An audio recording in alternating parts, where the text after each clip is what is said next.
What's up? Kamusta? Sa wakas lumbas na yung haring araw. Okay, andyan, napakaliwanag ng haring araw. Okay, at lumabas na yung bagyo pero nag-iwan ng napakaraming kayamanan. Okay, kung pera lang ito, siguro ang yaman na namin. Okay, sako-sakong nakatambak na basurang dahon. Ayan, napakaraming yan.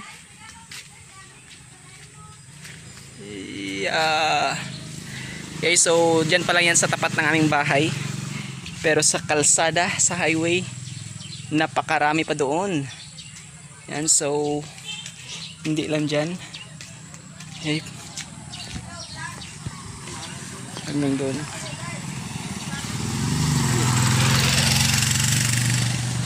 Yan, kadaming basura. Pero sa amin, ewan ko kung ilang sako yan. Okay, kung pera lang yan, tag 20. Bawat piraso nito ay 20. Siguro mayaman na kami.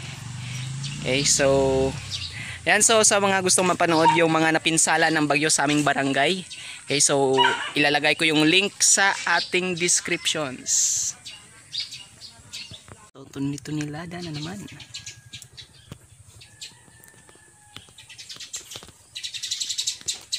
Ilang sako kaya ito? Okay, kung ang bawat piraso nito ay 20, siguro ang yaman na namin. Okay, kung mga tag 20 lang tong nakaimbak.